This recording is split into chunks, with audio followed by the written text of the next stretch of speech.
Alhamdulillah wassalatu wassalamu ala Rasulillah wa ala alihi wa sahbihi wa mawalah wa la hawla wa la quwata illa billahi wa ba'd.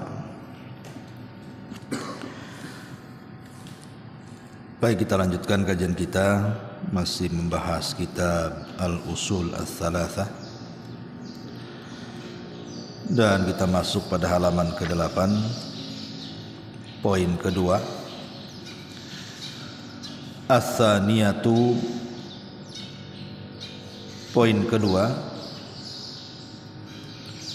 annallaha la yarda an yushraka ma'ahu ahadun fi ibadatihi, la malakun muqarrabun wala nabiyyun mursalun. Wa dalilu qauluhu ta'ala wa annal masajida lillahi fala tad'u ma'allahi ahada. Poin kedua di sini, annallaha, bahwasanya Allah Subhanahu wa taala, la yarda, tidak rela, tidak redha,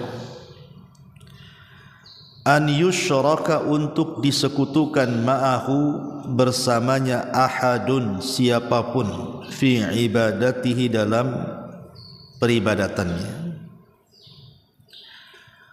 La malakun muqarrabun, tidak dengan malaikat yang dekat dengan Allah. Wala nabiyyun mursalun, tidak pula dengan nabi yang diutus Allah. Wa dalilu qauluhu ta'ala, ataupun dalilnya firman Allah Subhanahu wa taala, wa annal masajida, dan sesungguhnya masjid-masjid itu lillah, untuk Allah. Fala tad'u ma'allahi ahada, maka janganlah kalian menyeru bersama Allah siapapun.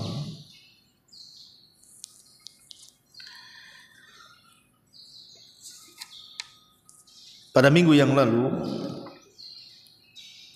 ketika kita menjelaskan poin yang pertama,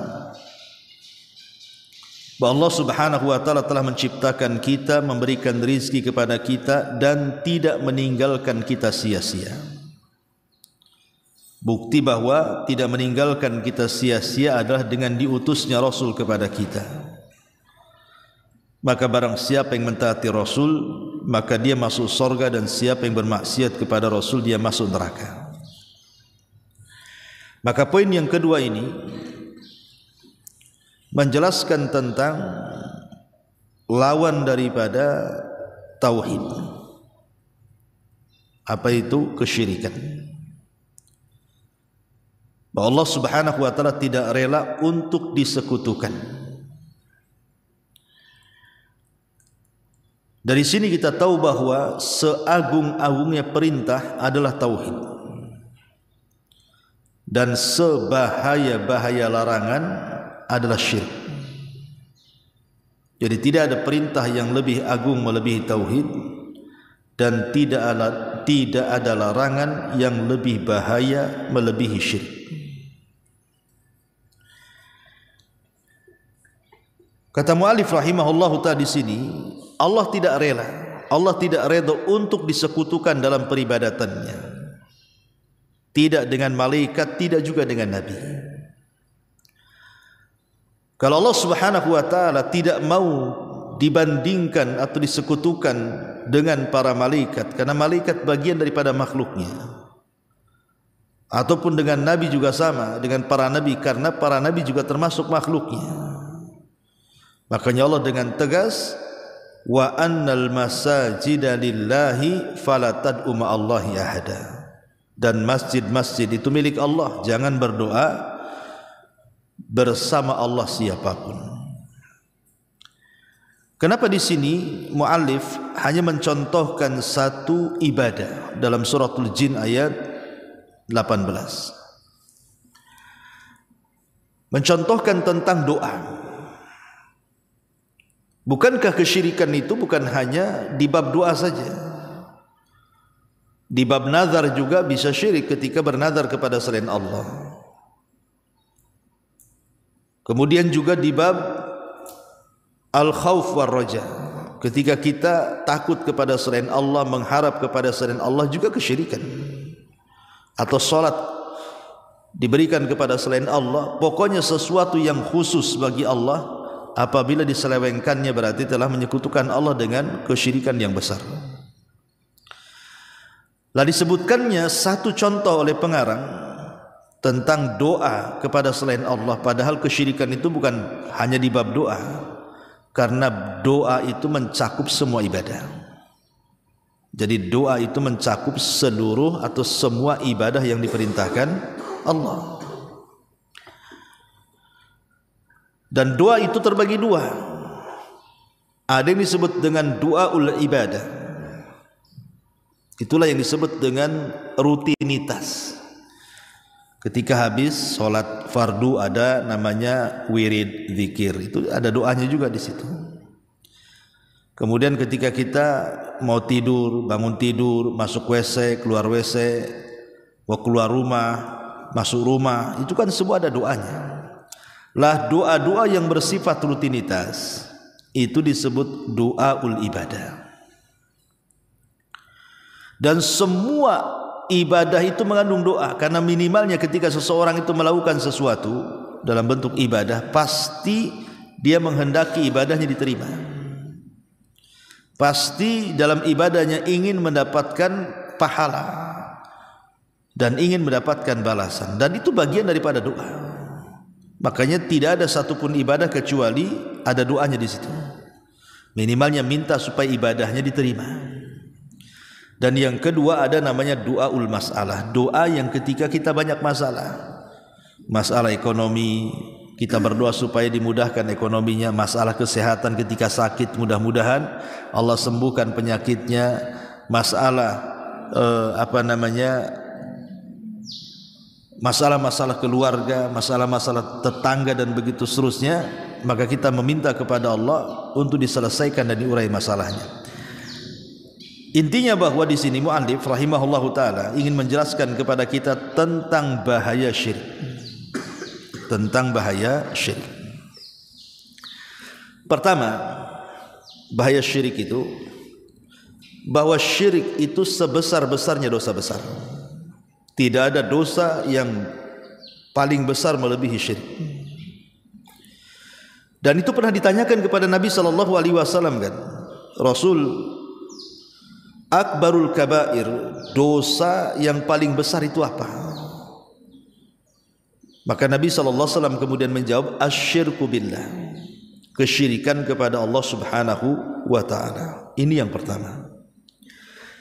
Yang kedua, syirik besar itu bisa menghancurkan semua amalan dan semua pahala.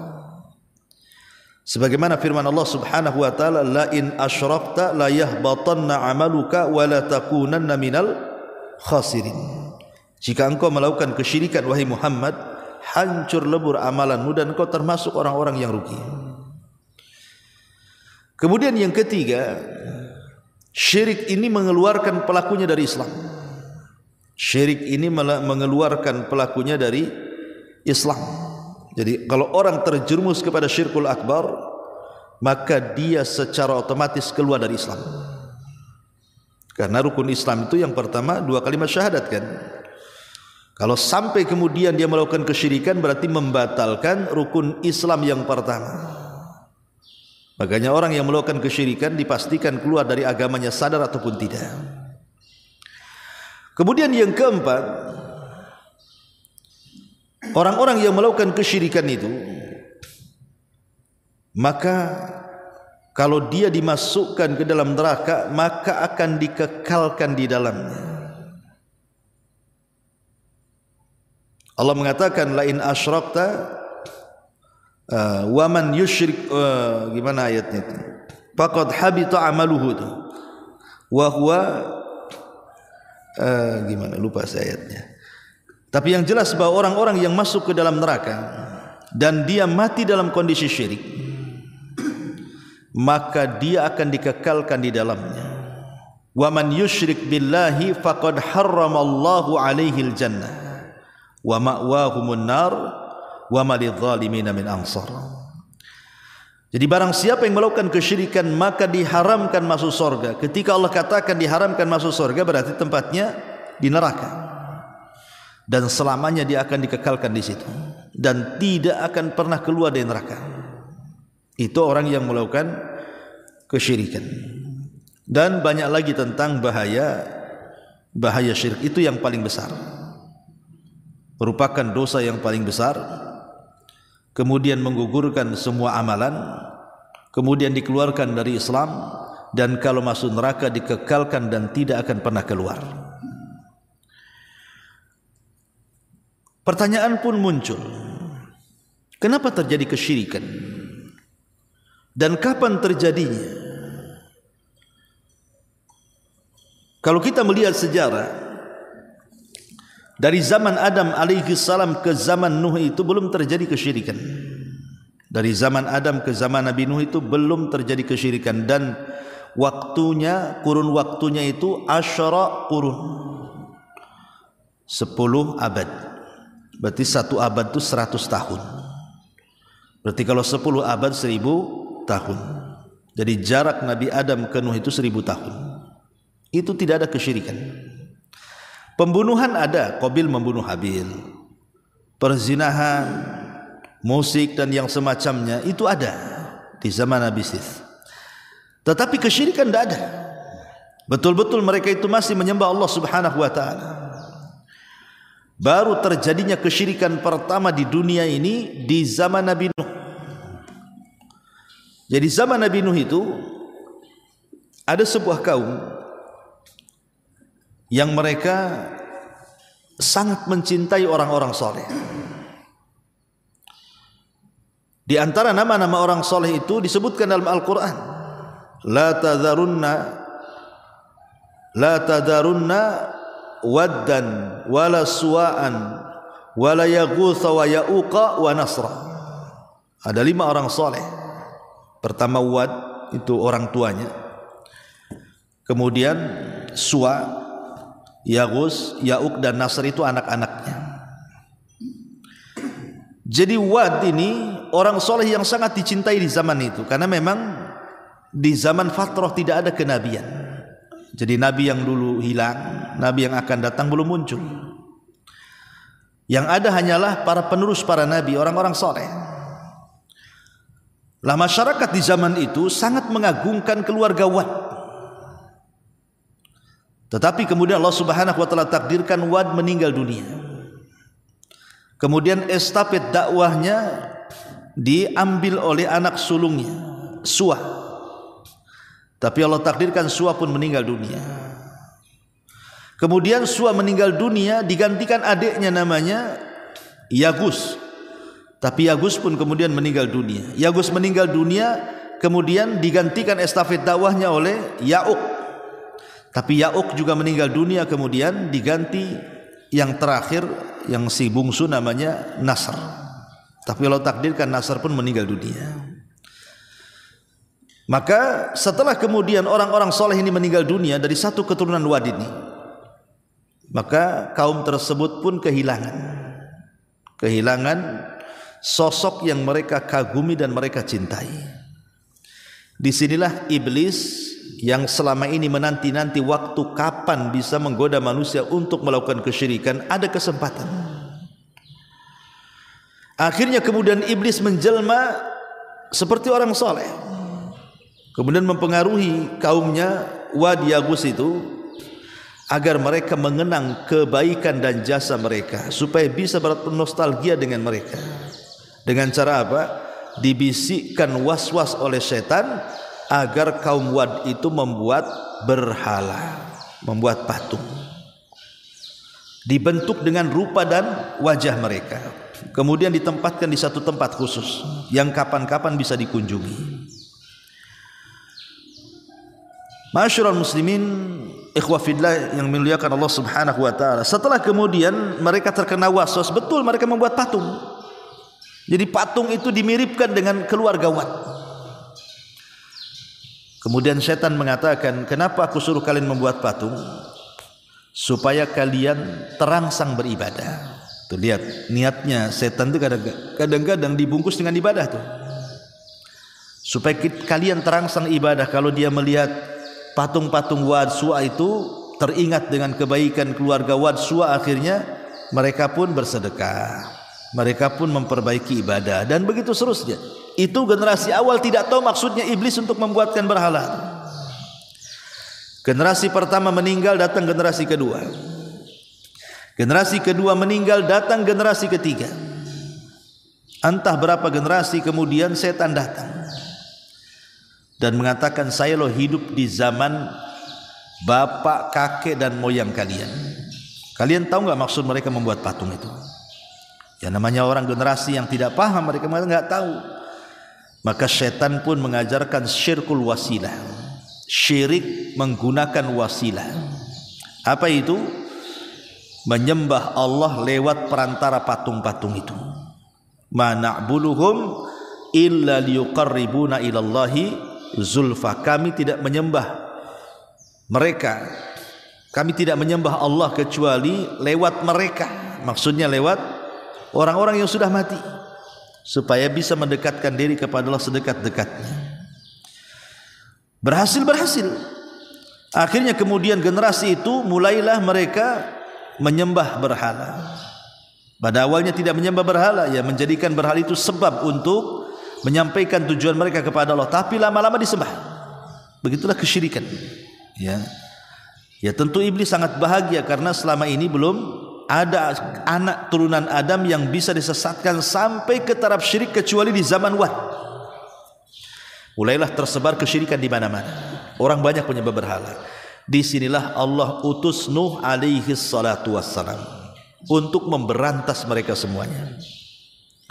Tapi apa yang terjadi? Siang malam Nuh berdakwah pun tidak diterima dakwahnya. Malah Nuh kemudian diusir dan akan dibunuh. Sampai pada waktunya Allah Subhanahu wa taala kirimkan azab dalam bentuk hujan deras sehingga menjadi banjir bandang diiringi dengan tufan dan meluluhlantakkan semua umat manusia kecuali yang hidup di perahunya Nabi Nuh alaihi salatu wassalam. Itu secara sejarah. Terjadinya syirik itu kapan? Di zaman Nabi Nuh. Tapi syaitan tidak puas sampai di sini. Iblis tidak akan puas. Dia akan mengembangkan produk syirik itu macam-macam. Di zaman Nabi Nuh kesyirikannya cuma syirkul wasilah saja kan. Mendekatkan diri kepada Allah lewat kuburan orang soleh. Tapi setelah berlalunya waktu, zaman masuk ke zaman Ibrahim. Apa yang terjadi? Di zaman Nabi Ibrahim macam-macam kesyirikan ada. Mulai menyembah bintang, mulai menyembah matahari, mulai menyembah bulan, mulai menyembah berhala, sampai kepada menyembah manusia. Siapa? Namrud. Ya.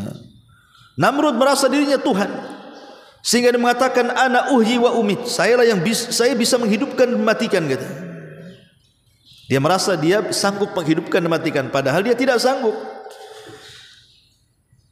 Kemudian dia mencontohkan kalau dia sanggup mematikan dan menghidupkan seseorang, dipanggilnya 2 tahanan dari penjara. Kemudian kata Namrud, bunuh yang ini, lepaskan yang ini, katanya. Lihat, aku bisa mematikan dan bisa menghidupkan, katanya. Yang satu kubunuh mati, yang satu kubiarkan dia hidup. Berarti aku bisa menghidupkan dan matikan. Kan bukan itu sebenarnya. Menghidupkan matikan itu bunuh dulu baru hidupkan. Maksudnya kan kita gitu. Tapi Namrud enggak. Ya tentu dalam rangka mengejek Nabi Musa alaihi salam.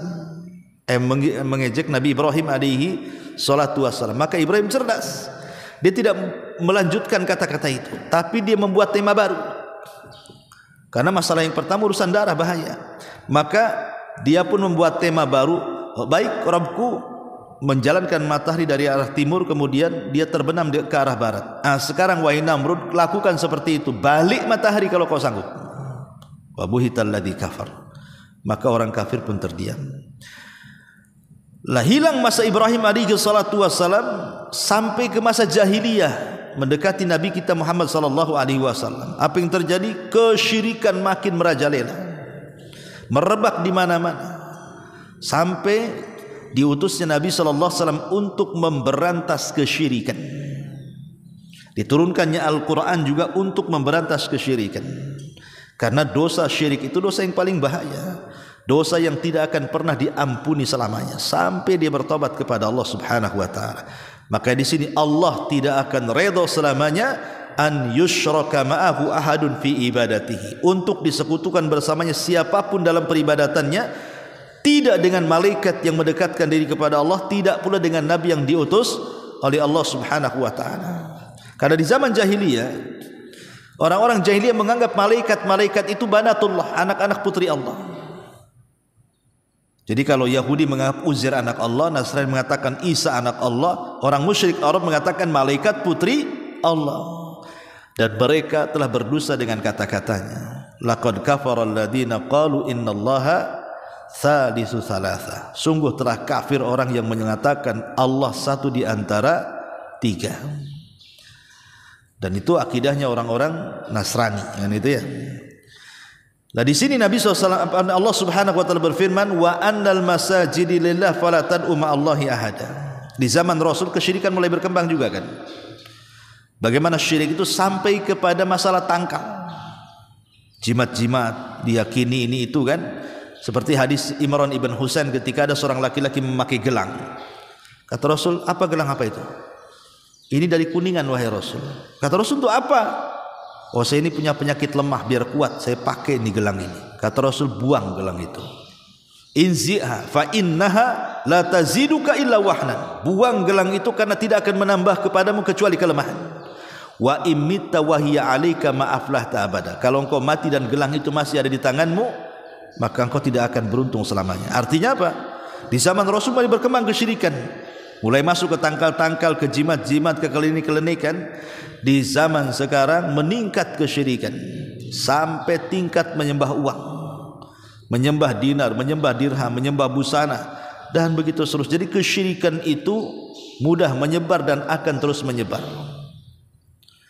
Dan Nabi SAW pernah mengatakan, nanti di akhir zaman umatnya akan bergabung dengan orang-orang musyrik. La taqumus sa'ah, ya, tidak akan tegak hari kiamat sampai ada sebuah kaum dari kalangan kaum muslimin, mereka bergabung dengan orang-orang musyrik.